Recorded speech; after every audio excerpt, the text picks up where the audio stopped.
A memory that won't let go. Hey, night listener. Tonight, we enter the shadows. The streetlights flicker like they're thinking twice about staying on. Rain traces the windows in thin, frantic strokes. Somewhere, far off, footsteps echo against wet pavement, too fast to be casual, too slow to be safe.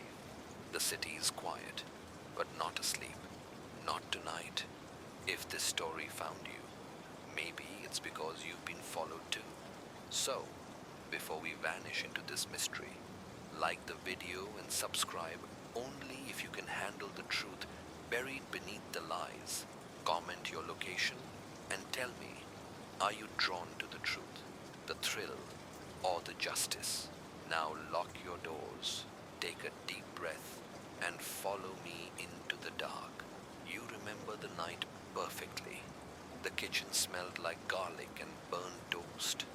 The fan was humming above the stove, useless against the smoke. A song played on the radio, something old, mournful, jazzy. It was always the same when you cooked late. The comfort of routine, the illusion of control, then the scream. It cut through the song like a serrated knife, high, human, final. You dropped the knife you were holding. It clattered against the counter, bounced once, then landed on the tile point down and stayed upright, balanced, like a verdict. You ran to the back door, yanked it open, bare feet slapping the cement steps. She was already on the ground. Marissa Langston, your neighbor, your friend. Blood had made a necklace around her throat. Her eyes were still open, like she was surprised she'd been interrupted. You dropped to your knees beside her, fingers trembling, breath tearing in your lungs. You touched her neck. You didn't feel a pulse, but you remember something else. There was someone standing at the edge of the woods, watching. You never saw a face, just the silhouette, still, waiting, then gone. By the time the police arrived, all you could say was what you remembered. You testified. You recounted every detail. You cried. You shook. You survived. And when they arrested Darren Boss, the man you'd pointed to in a lineup, you felt relief. Not peace, but something close. You told yourself the memory was clear. You had to be right. Because if you weren't, that meant he wasn't the one who did it. And if he wasn't the one who did it, then who was? Now, 2 years later, you sit in your car outside the prison gate, waiting for the man you helped convict to be released. Not because he served his sentence, but because someone else conceded. You turn the envelope in your hand, inside the official statement from the new suspect, and something strange about it pulls at you. He confesses to everything, how she screamed, what she was wearing, the shape of the wound. But he also mentions something you don't remember. She was holding a red umbrella. Red. You remember the night perfectly. You've always told people that. But in your memory, it never rained. You start to shake. Because if the real killer knew it was raining, and he knew about the umbrella, then maybe your memory wasn't just wrong. Maybe it was rewritten. You glance in the rearview mirror, and for just a second, barely a flicker, you see something that wasn't there before. Her, standing at the edge of the parking lot, soaked, and holding a red umbrella. But when you turn around, there's no one there. You grip the steering wheel, hard, because something deep inside you just cracked. You knew, but pretended you didn't. Everyone lies, especially the quiet ones. It was never about the truth. It was about control. The glove on the windowsill. You lock the car doors, not because you think it will help, but because it's something to do while your breath catches in your throat and your mind tries to claw back control. You stare at the empty parking lot, the rain now just a whisper against the windshield. was someone there. There had to be. You step out. Anyway, the air bites cold. Rain taps against your skin like questions you can't answer. Darren Voss walks out of the gates a few minutes later. Same buzz cut, same angular jaw. He's thinner now, eyes hollowed out, like they've been holding something heavy and silent. He sees you. You wave. He doesn't. Just keeps walking toward the bus stop. No anger, no recognition, no curiosity, like you're no one. And maybe now, you are. You start your engine and drive home, slow. Rain-streaked streets blur under the sodium-yellow streetlights. You keep hearing that phrase. She was holding a red umbrella. It's wrong, but it feels right. That kind of detail only exists when you've seen it, smelled it, stood in it. You should remember the rain, but you don't.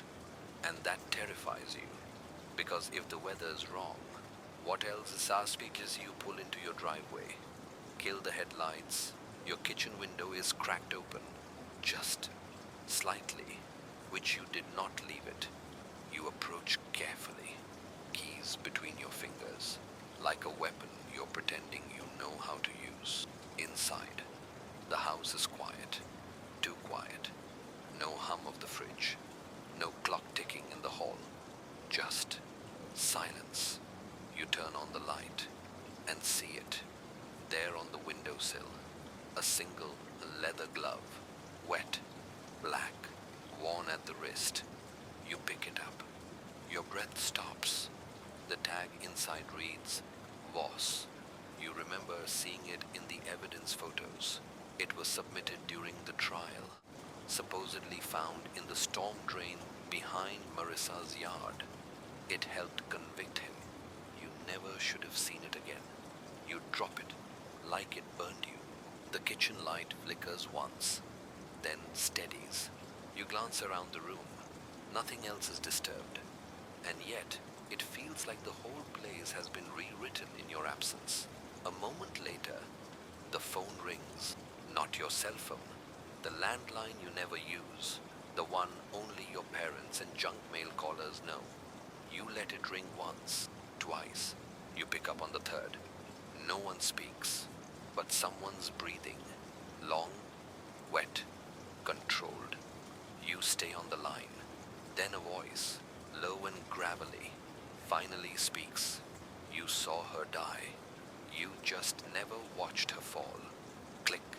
The line goes dead. You stare at the receiver. The world tilts just slightly. That voice, it wasn't Darren's. It wasn't anyone from the trial. But you've heard it before. Late at night. In your dreams. In your memory. It's the voice you always push away when you revisit that night. The voice you pretend doesn't belong to anyone. But now it does. It belongs to someone real. You return to the window. Look out at the yard. And that's when you see it drawn into the condensation on the glass. A symbol. Just a curve at first. Then another. A lowercase g. You rub it away.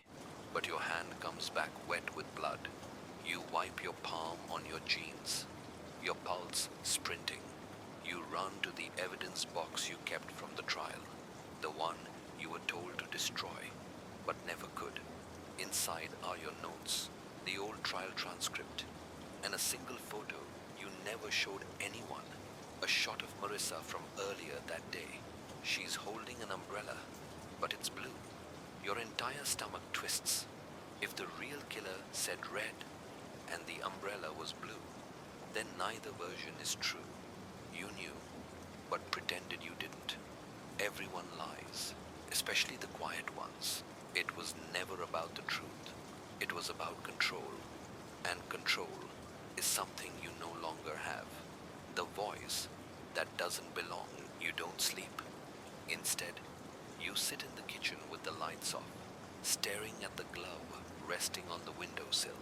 The rain has stopped, but its memory lingers in the gutters, whispering down the drain pipes like secrets that never reach the right ears. voicemail again, the one you received earlier that afternoon. You hadn't listened to it fully. You do now. The message starts with static, distant footsteps, and then his voice. Hey, it's me. I don't know. I'm near the trees. I see you from here. You freeze. It's Marissa's voice, but lower, slurred, slow, and wrong. She's breathing hard, crying, laughing. You can't tell. Then the message continues, this time clearer. It wasn't him. Not really. I didn't know until the end. You slam your thumb against replay. Listen again. It doesn't change. And you realize something chilling. It sounds like Marissa, but it's not her. It's someone imitating her voice. Someone close enough to replicate the cadence, the breathy urgency, the tremor she always carried. You clench your jaw. There's no name attached to the voicemail. No number. Just a voicemail dropped into your phone by an untraceable source. You replay the final phrase again. I didn't know until the end. What didn't she know? And more importantly, why is someone else saying it for her? You open your laptop, log into the digital case files. There were recordings taken from Marissa's phone messages, call logs, audio pulled from the night of the murder. You find a clip from 2 days before her death. You listen. Her voice, clear, natural, nervous. You compare it to the one in your voicemail. Almost identical, but not quite. The one on your phone is mimicking her, with enough conviction to fool you. Once, but not now. Your eyes drift back to the windowsill, to the glove, to the blood smear left on the condensation. And suddenly, your memory fractures like a mirror dropped from height. You remember Marissa's voice that night, but there's something layered over it. Something darker. Another voice, not louder, just more commanding, whispering her name. Marissa. You never told anyone that part, because you forgot, because you chose to forget. But now it's rising like a flood. You grab your phone and call Lena, Marissa's sister. It rings 4 times. She answers, voice groggy. Why are you calling me now? You hesitate. I got a voicemail. She's silent. Then, from her, you nod. Realize she can't see you. Yes, you hear a creak in the background like a door opening slowly. Then, Lena speaks again. They sent one to me too. Last week. You sit down. Hard. What did it say? She sighs. That she saw the face, but it wasn't the one she expected. You go cold. Did it sound like her? Another pause. No. Lena whispers. It sounded like someone trying to be her. A mirror of a mirror. You ask her to send it to you. She agrees. Then adds, think this started long before that night. I think someone's been playing both of us, and I think you need to come here. You hesitate. Why? Her voice drops to a whisper. Because her diary wasn't burned in the fire, and the pages that survived, they have your name all over them. Your hand tightens around the phone, because you were never in her diary. At least, not the version they gave you at trial. If pages were missing, if someone lied about that, then maybe the story was never yours to tell, just yours to deliver. You knew, but pretended you didn't. Everyone lies, especially the quiet ones. It was never about the truth. It was about control. And now, someone's taken control of her voice. The missing photograph returns. Lena lives on the edge of the county line, where the roads narrow and the trees lean a little too close to the house. It's the kind of place where silence isn't just an absence, it's a presence.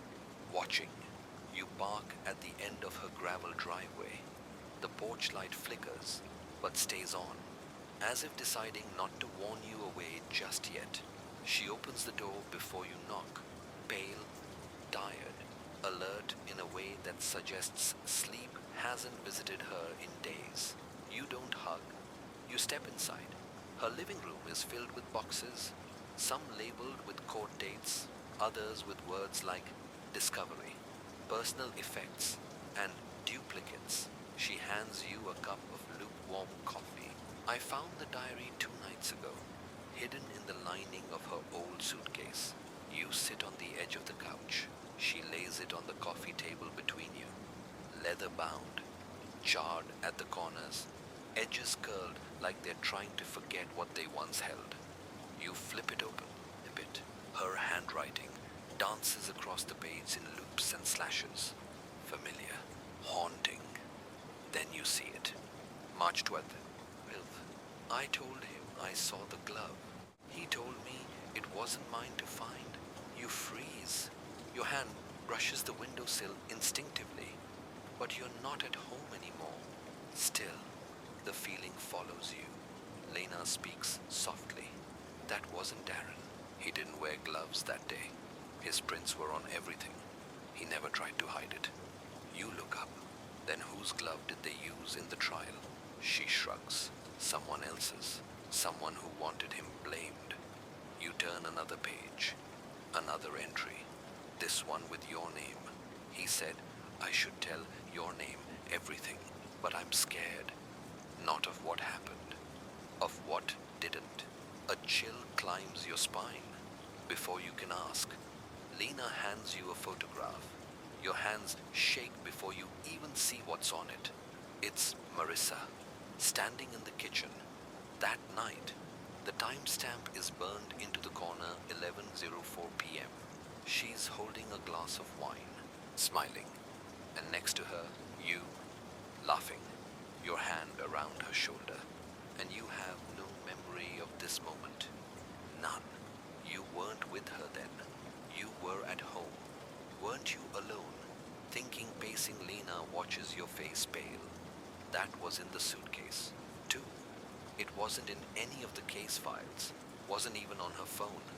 You run your fingers over the glossy surface, the crack across the middle, a hairline fracture through your own eyes, like a broken truth.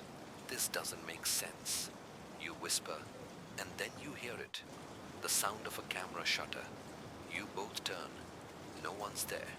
But sitting on the windowsill impossibly is a Polaroid, still developing. You walk to it slowly. Pick it up.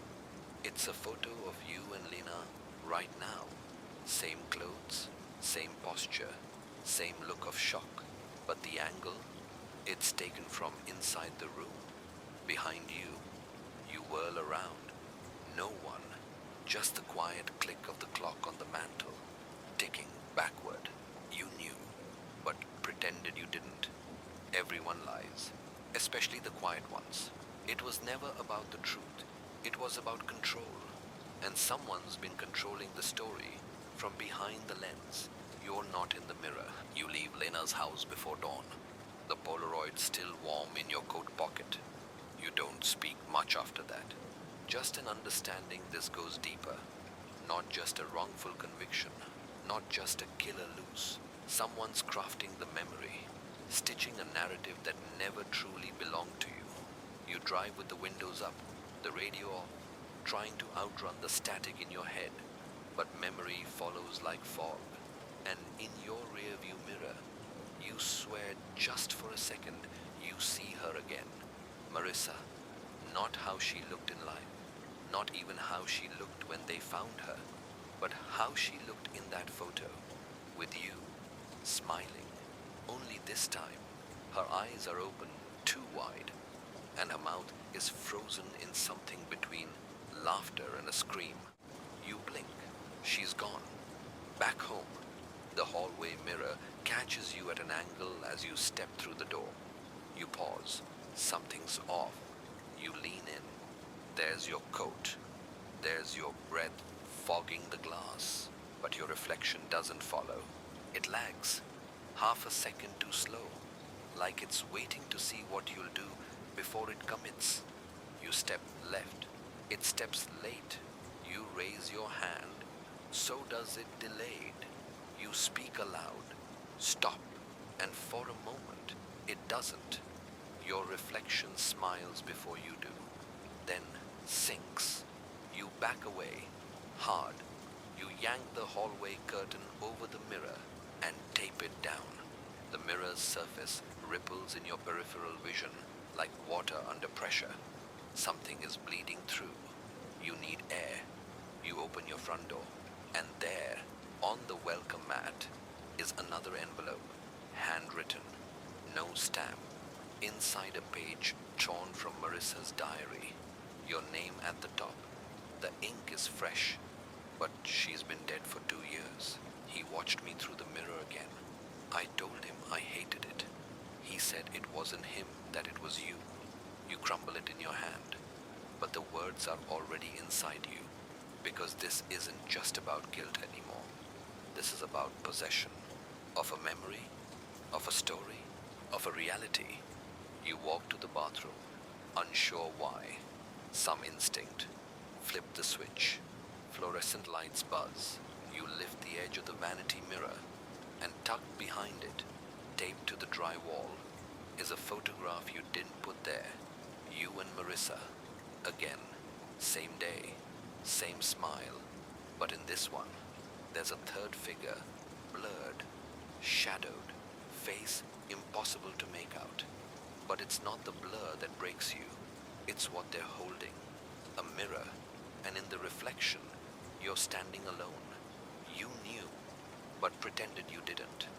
Everyone lies, especially the quiet ones. It was never about the truth. It was about control. And the mirror's always known more than you do. The woman who knows too much. You don't leave the bathroom for 12 minutes. That's how long it takes for your pulse to even out, for your knees to unlock. That's how long it takes to look at your own face again and not see something else watching from behind your eyes. You tape the photo to the fridge like a crime scene. Maybe it is. Then you open your laptop. There's a message waiting, sent 5 minutes ago. No subject, no name, just one sentence. I can tell you who took the photograph. Meet me where she fell. Your throat dries. Marissa's body was found at the edge of a backyard, half hidden in leaves, back arched over a tree root, like her body had been folded into the earth. That place has been off limits in your mind. Now it's your next destination. You drive, slow, headlights sweeping through thick trees, the kind that lean toward you like they know something. As you park along the curb, your phone buzzes again. New message, don't be late. I'm already watching. You step out. The yard looks smaller than it used to, but the shadows, longer. You pass the old gate. It creaks like it remembers. You round the tree where she was found, and there, leaning against the fence, is a woman. Trench coat, boots, hood up, face obscured except for her mouth, chapped and slightly amused. You're early, she says. You narrow your eyes. You sent the messages. She nods once. How do you know about the photo? She smiles, tight, because I took it. You blink. That was you. You were there that night. No, she says, but I've been watching you since. Your stomach twists. Why? Because you're not who you think you are. She reaches into her coat and pulls out a small, cloth-wrapped object. She tosses it to you. You unwrap it. A camera. Old, scratched, familiar. You frown. I don't recognize. You will. She interrupts. Soon, you flip it over. There's something carved into the base plate. A name. Yours. You drop it. She doesn't flinch. You ask the wrong question. She says, not who killed her, not who faked the voice, not who wore the glove. You stare at her. She leans forward, her voice a whisper now. Ask why you don't remember that night. Ask why your face shows up in every version of the story. The trees hush. She starts walking away. You call after her. Wait, who are you? She stops, looks back just once, I'm what happens when someone watches too long and starts remembering your memories instead of theirs. Then she's gone. You stand there, holding the camera, your breath misting in the cold. You raise it to your face, click the shutter, and when you lower it, there's no one in the yard, not even you. You knew, but pretended you didn't.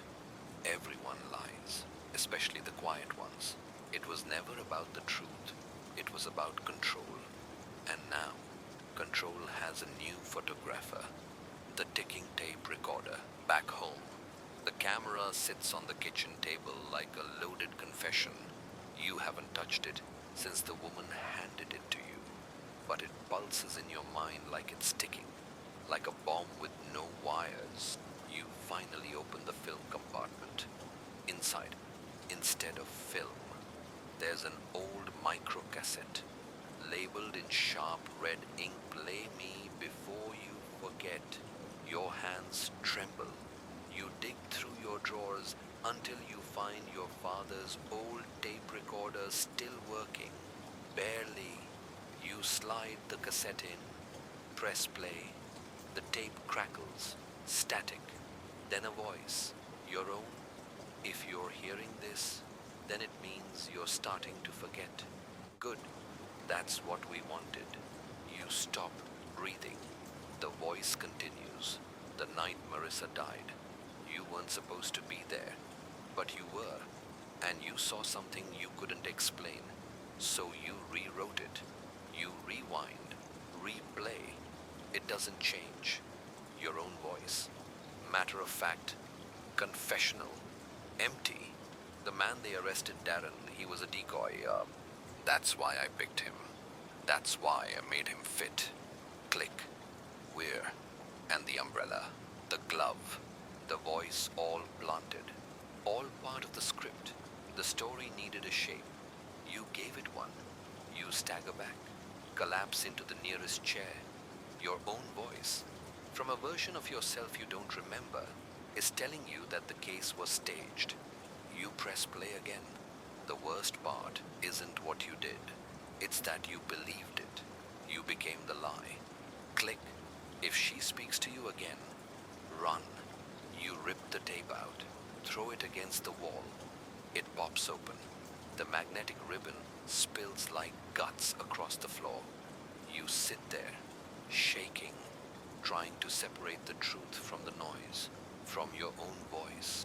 Then you notice the wall where the recorder hit, a thin crack hairline stretching up from the baseboard like a fracture in your house's memory. You follow it. The crack splits into the hallway, toward the closet, the one that's always locked. You don't remember locking it. You don't even remember using it. But it's your handwriting on the label above the knob. Do not open. You swallow. Open the door. Dust. Old coats. One shoe. And taped to the inside wall, a mirror. Framed. Smudged. Your face reflected in 5 pieces, thanks to the web of cracks across it. And in one of the fragments, just behind your shoulder, Marissa. Not the real her. The memory of her, pale, open-mouthed, smiling, and you don't turn, you don't dare, because what if it's not a memory? What if it's not her? What if it's what your mind made her into, just to cope? You knew, but pretended you didn't. Everyone lies, especially the quiet ones. It was never about the truth, it was about control. And this tape, you made it for yourself, because even you knew you couldn't be trusted. The key that doesn't fit. You sleep with the lights on that night, if you can call it sleep. Every time your eyes close, the mirror shows up behind your lids, cracked, multiplying. Marissa's face surfacing from some twisted depth. At 3:17 a.m., you give up pretending. You sit at the edge of your bed, trying to breathe like someone who still trusts the air. On your nightstand, the shredded tape ribbon, the broken recorder, the photograph of you and Marissa, and the third shape that still won't resolve into a face. You start sorting through the evidence box again. anything to regain control. That's when you find it. A key, small, brass, old, wrapped in masking tape, written on it, in smudged marker, trial, Exhibit 7B rejected. You don't remember this being part of the official file. You checked the trial list. Exhibit 7B was never entered into evidence, marked irrelevant by the prosecution. You roll it in your palm. It's heavier than it looks. Where does it belong? There's only one place it could have come from. Marissa's storage unit. You remember the address? Off the interstate. Half abandoned, half forgotten. The kind of place people rent when they need to hide versions of themselves. By sunrise, you're parked outside Unit 43. The door is old steel, dented, rusting. The key slides in, doesn't turn. You try again. Nothing. You stare at it. You were sure this was the right unit.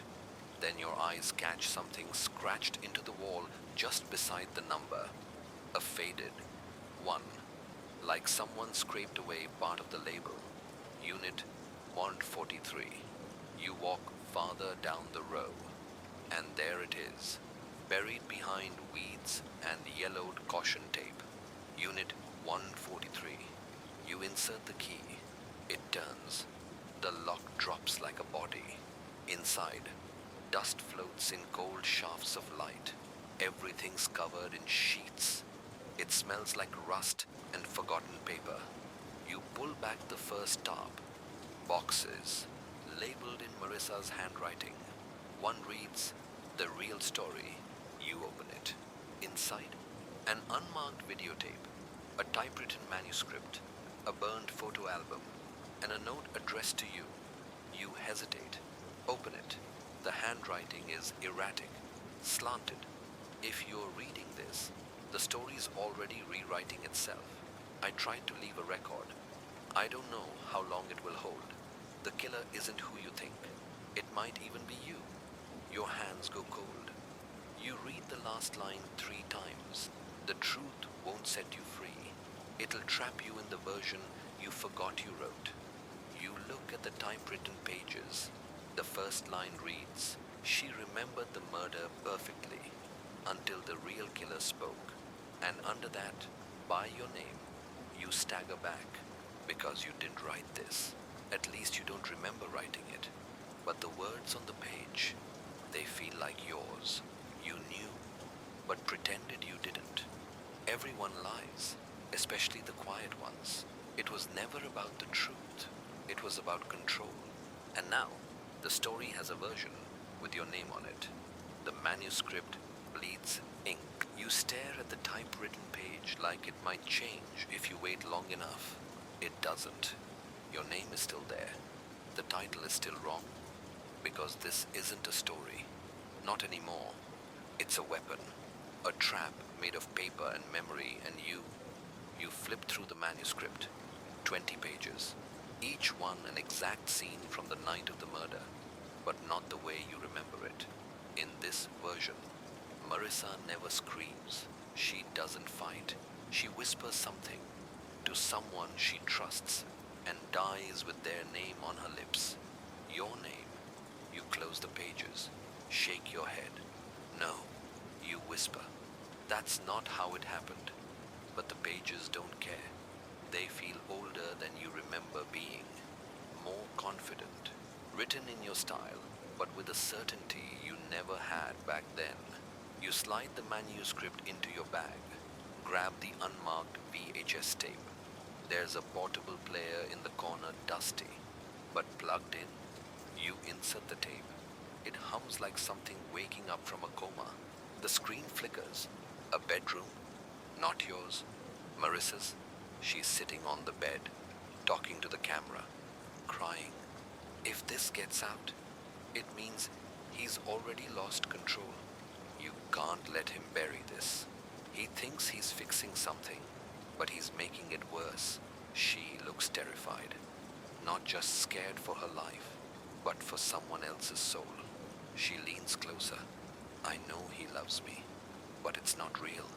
It's what he needs me to be. And when I said no, when I changed the script, he couldn't accept it.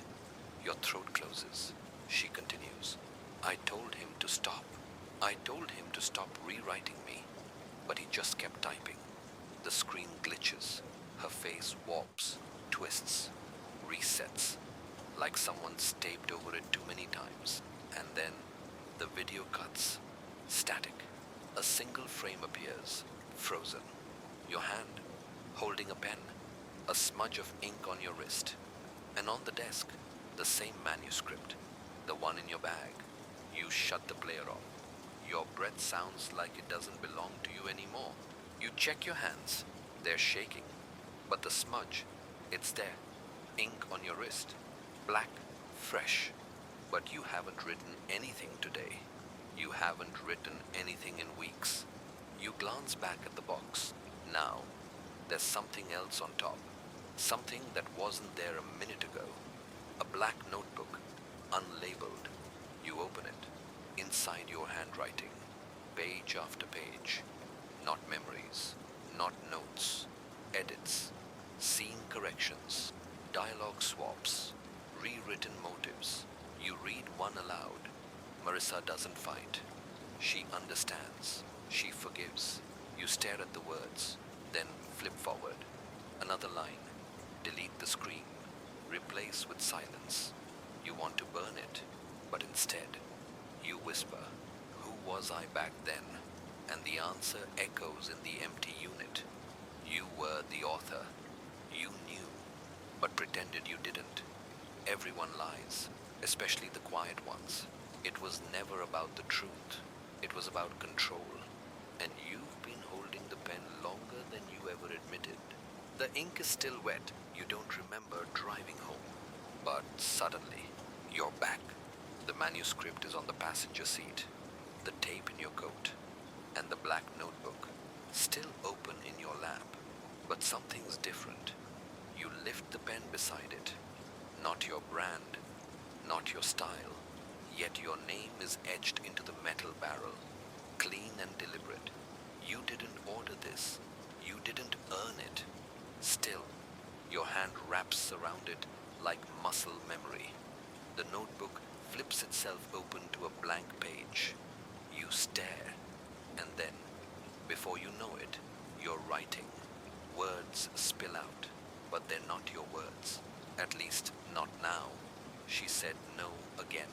He waited for her to change her mind. She didn't. So he rewrote her. You drop the pen.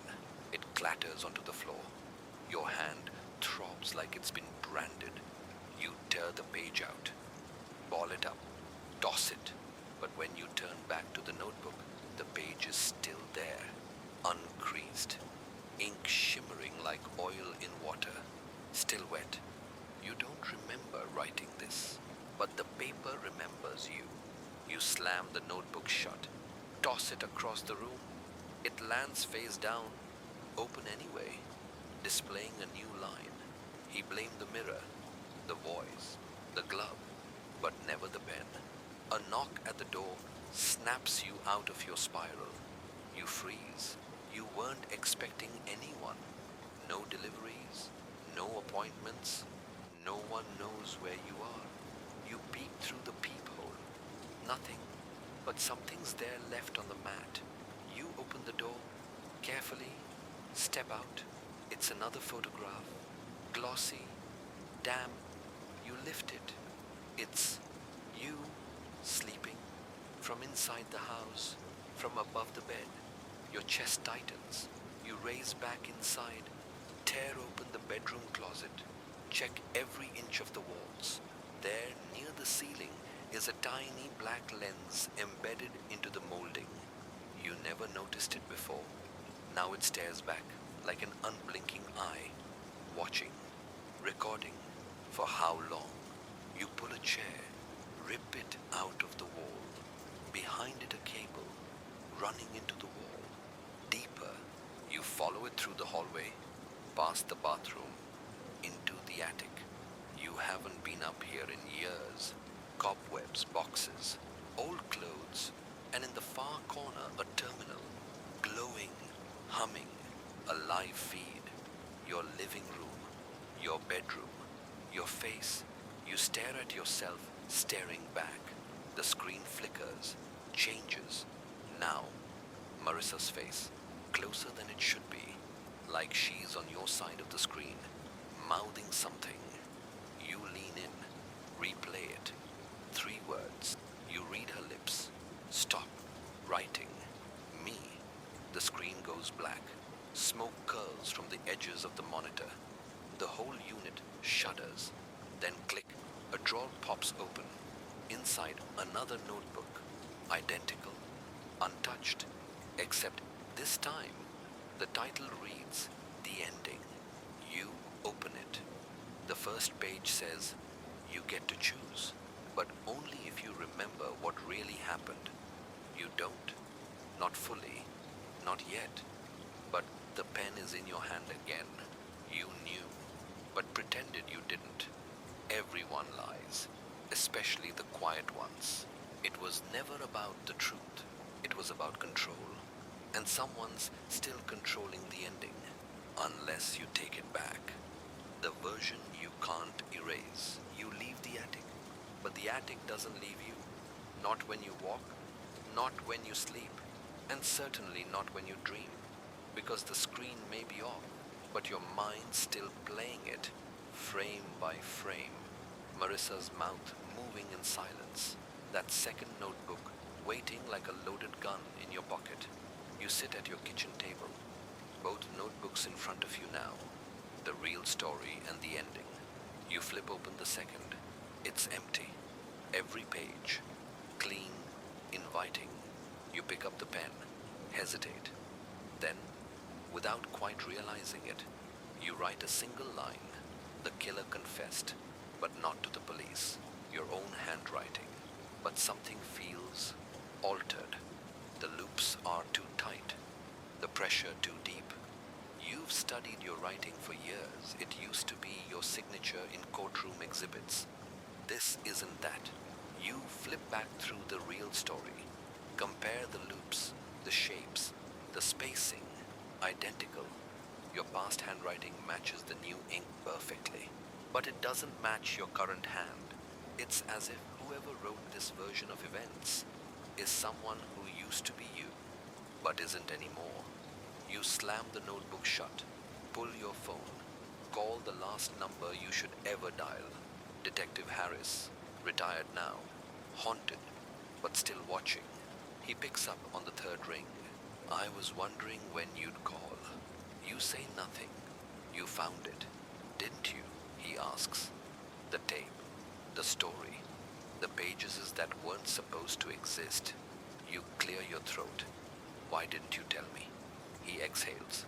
Because you asked me not to. You blink. That's not possible. I've got the note in your handwriting.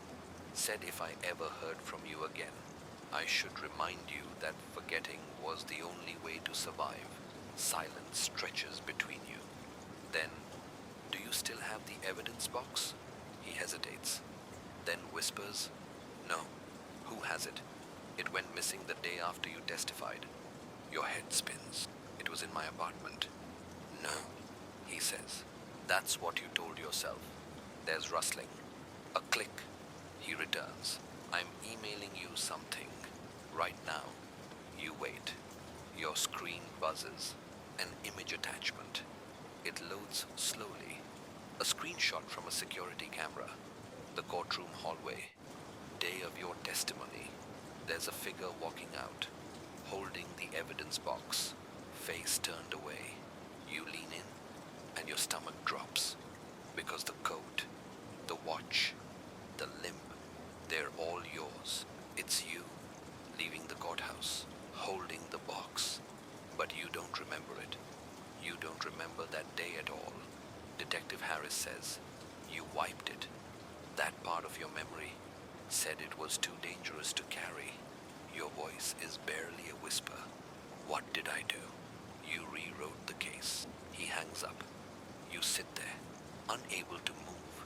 Outside, the streetlight flickers, then goes out. The notebook lies open, new ink bleeding through the paper. another line appears on the second page. But you didn't write it. If you won't finish the story, someone else will.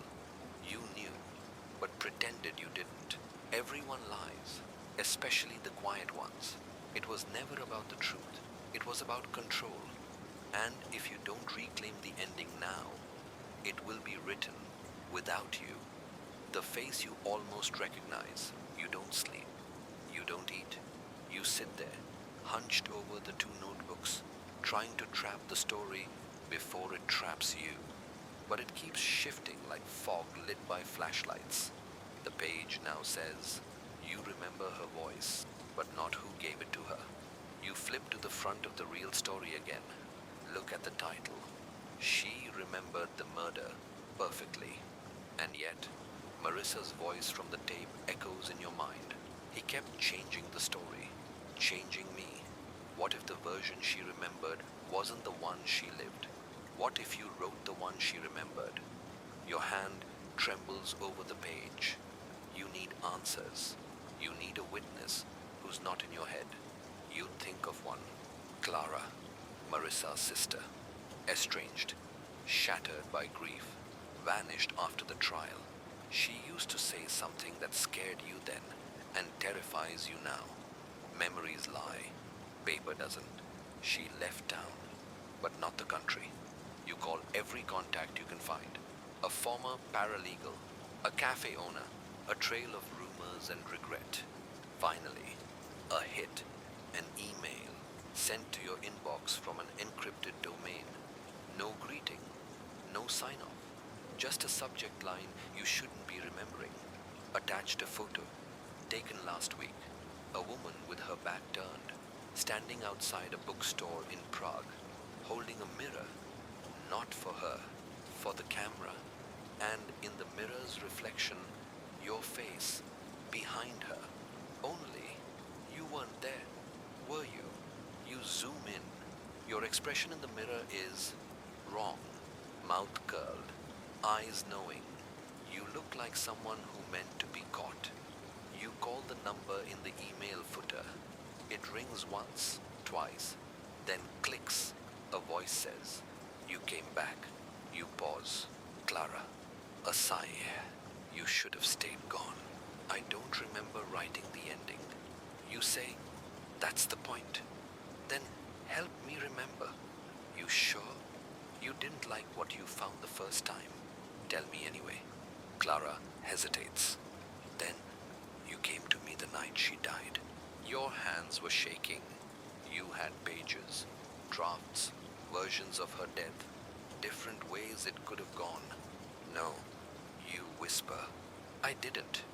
Yes, she says. You asked me to choose. You close your eyes. Your voice cracks. Which one did you pick? The line is quiet.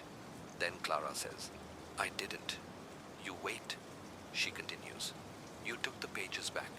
You said you'd write the one that hurt the least. And then you disappeared. You nearly dropped the phone. Why didn't you come forward? Because in every version of your story, I die next. The line goes dead. You sit in silence. The notebooks are pulsing again.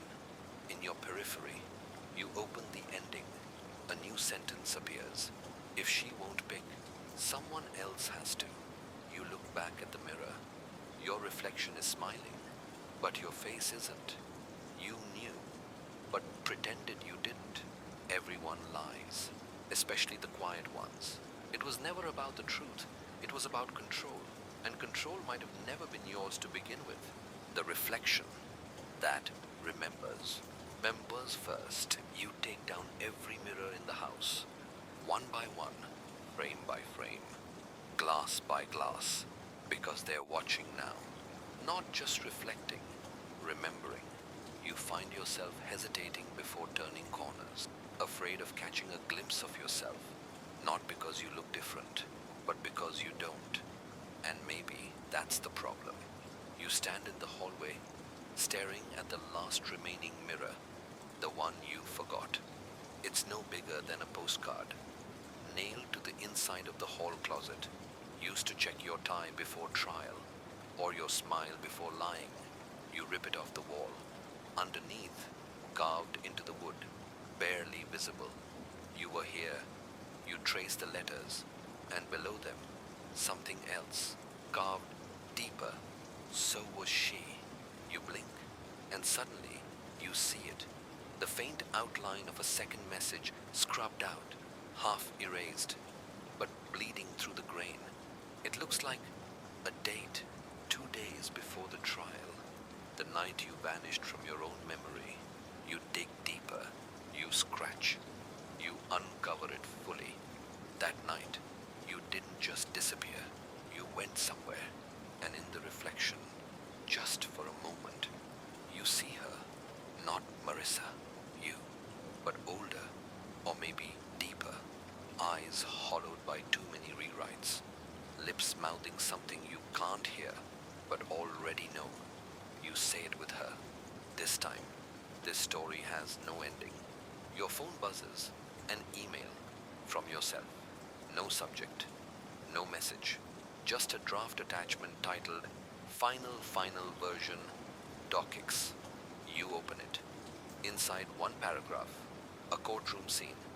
Marissa alive, testifying, describing someone in detail. Not Darren, not any of the suspects, but you, your clothes, your hands, your voice. You scroll down.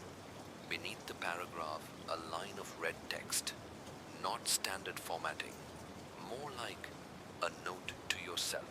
You promised her a different ending. You look back at the notebooks.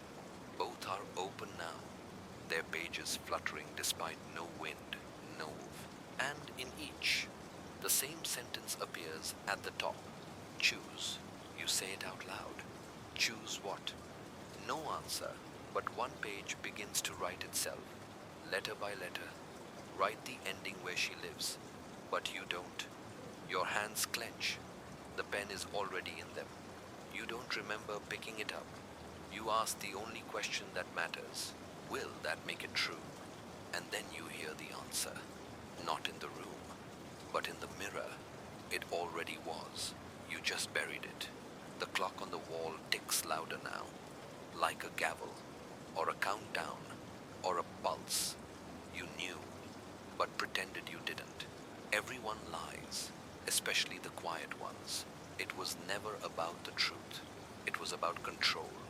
And now the only way to control it is to finish what you started. The trial that never ended. You don't expect to get a call that morning, but the phone rings persistent, unrelenting. You answer. A familiar voice. A prosecutor you barely remember. We are reopening the case. You stare at the receiver. Reopening, yes. New evidence, new testimony. You swallow. They say the real killer spoke. Not in court. Not on tape, but in a confession they never played. You're told to come downtown. The courthouse looms, a beast waiting to swallow the truth whole. Inside, everything is the same, but different. Faces you don't recognize, pages you haven't read. A trial that never really ended. You sit in the back row. The judge looks older, tired. The prosecutor calls your name. You stand. Your voice is steady, stronger than you feel. You testify, not as a witness, but as the keeper of the story. You speak of memory, of control, of lies. The glove, the voice, the photograph. You watch the faces. Some look confused, some angry, some afraid. Because the story you tell isn't just about Marissa. It's about who you were and who you've become. The trial ends, but the verdict is still out. You walk out. Rain starts again, and you realize the story isn't over. It never will be. You knew, but pretended you didn't. Everyone lies, especially the quiet ones. It was never about the truth. It was about control. But today, control slips just a little, and truth finds a crack. The shadow that walks behind you, the rain follows you home. Or maybe You carry the storm inside you now. The courthouse fades behind you, swallowed by fog and evening. You cross the threshold of your front door. The lock clicks shut behind you like a verdict ceiling. You turn. The hallway light flickers. A shadow stretches long and lean across the wall. You freeze. It doesn't belong to you. Not exactly. You try to dismiss it. A trick of the light. But the shadow moves independently. It's pacing, waiting. You find yourself walking faster. Your breath shallow. The house groans, wood settling, or something else. You reach your bedroom door. The shadow follows. Inside, it twists, folds, a shape, a face, almost human, almost familiar. You take a step back, and it smiles, wide, cold. Not Marissa's, not yours. Something older, something darker. It speaks, but no words come out. Only the echo of the voice you heard on the voicemail. You knew the truth all along. You just never wanted to see it. Your heart pounds. You remember the glove, the tape, the mirror, and the countless versions of the story that have haunted you. You reach for the light switch, but the room stays dark. The shadow fades, but its smile lingers, and you know it's still there, walking just behind you. Always. You knew, but pretended you didn't. Everyone lies, especially the quiet ones. It was never about the truth. It was about control, and some shadows never leave the house. The confession that changed nothing. The confession arrives in a letter. No signature, no return address, just typed words on cold paper. I did it, but it wasn't supposed to end this way. She saw too much, and you were the one who let her. You read it twice, 3 times. The words don't sink. They hit like bricks. You hold the letter up to the light. Behind the text, a faint watermark, a photograph. The 3 of you. Marissa, you, and a shadowed figure. Your hand trembles. You know the handwriting. Not the printed words, but the loops and dots of a signature you've never seen. The letter's a confession, and yet it confesses everything except what you wanted to hear. You call Lena. She answers immediately. Did you get it? Yes. Who sent it? I don't know. Maybe it's better that way. You shake your head. No, it's not, because this confession isn't an ending. It's a challenge, a dare, to unravel the story further, to look past the truth you thought you knew. You stare at your reflection in the window. The city lights fracture across your face, and you realize the confession didn't change anything, except what you thought you knew. You knew, but pretended you didn't.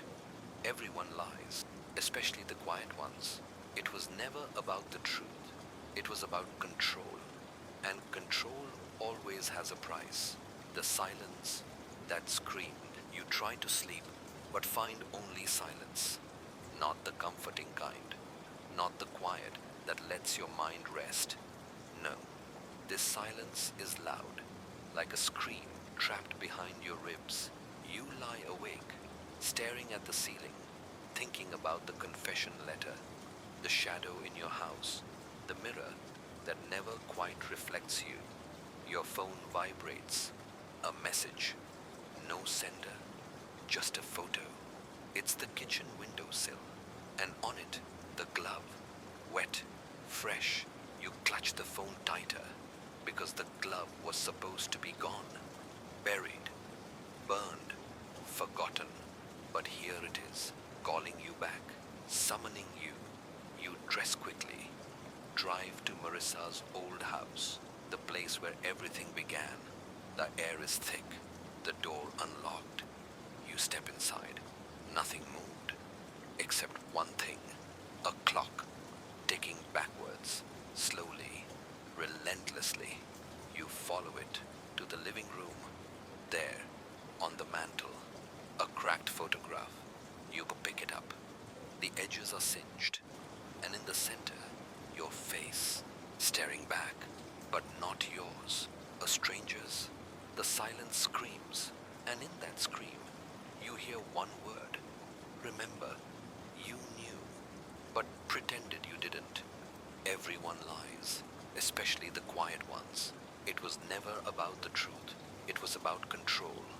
And now, silence is the loudest lie of all.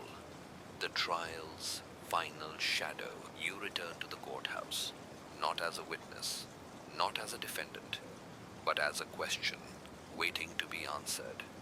The trial's final day. The judge's eyes are tired. The jury is silent. The courtroom feels like a stage where the script is missing its last act. You step up, the microphone cold against your palm.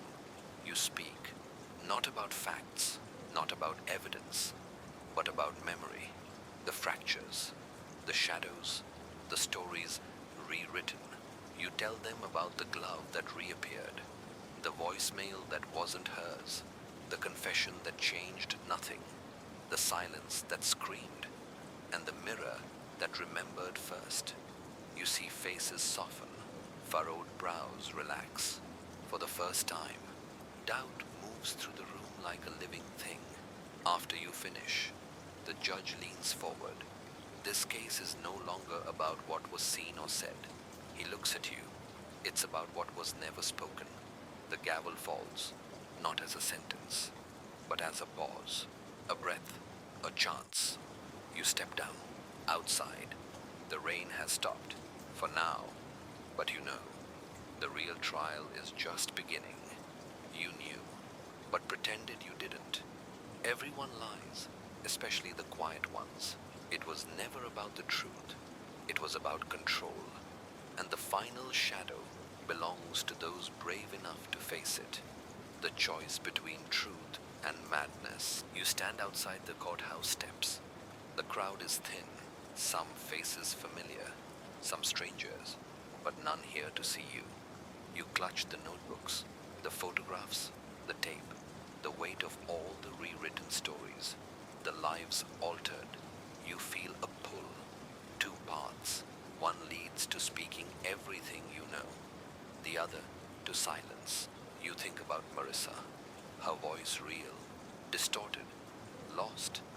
You think about the shadow that follows you, the mirror that refuses to forget, the confession letter that changed nothing. You wonder if telling the truth will free you or drag you deeper. The notebooks whisper, choose. You inhale. The city sounds fade. The rain starts again. And you make your choice, not for justice, not for closure, but for control. The kind only owning your story can bring. You turn, walk back inside, and the courtroom doors close behind you. You knew, but pretended you didn't. Everyone lies, especially the quiet ones. It was never about the truth. It was about control. Because sometimes the hardest choice is to stop running from the story and start writing it yourself. When the real killer spoke, the courtroom is packed, lights brighter than you remember, every eye trained on you, but you don't see them. You see the empty chair, where the real killer should be, but isn't. You clear your throat. Begin. This isn't your memory, not the one you told, not the one that sent a man to prison. This is the truth, twisted, dark, raw, the version the real killer whispered in shadowed rooms. You speak of gloves that don't fit, voices that don't belong, and confessions that rewrite everything. The jury shifts, the judge listens, rapt. Your words pull a curtain back, and behind it, the silence, the lies, the control. You end. The courtroom is silent. A beat, then applause. Not for you, but for the courage to hear, to finally listen. You leave. Rain falling soft now, cleansing, not the past, but maybe, just maybe, the future you knew. but pretended you didn't. Everyone lies, especially the quiet ones. It was never about the truth. It was about control. And tonight, the real killer finally spoke. End of script. Sleep well and watch your back.